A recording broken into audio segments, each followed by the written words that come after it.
le monde du cinéma pleure une nouvelle fois.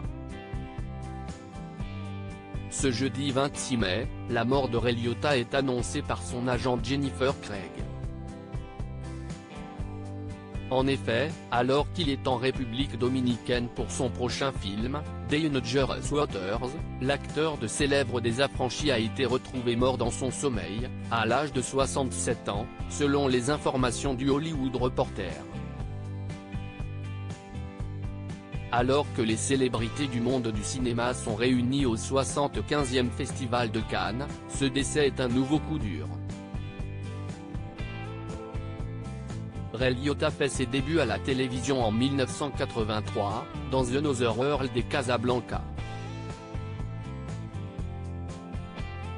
En 1986, il jouera dans son premier film, intitulé The Lonely Lady, puis dans Dangereuse sous tout rapport, dans lequel il interprétera le rôle d'un mari psychopathe.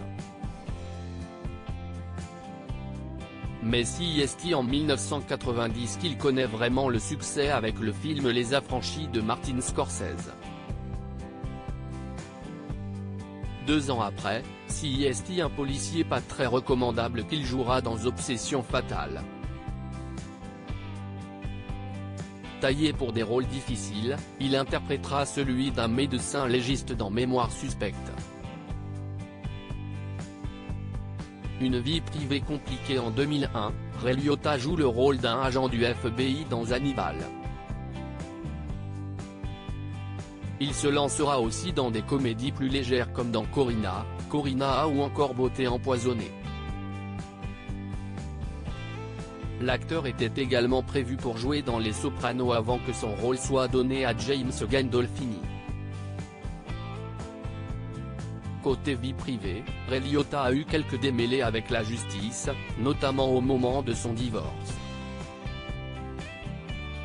En effet, lui et son ex-femme se sont disputés pendant quelque temps la garde exclusive de leur enfant.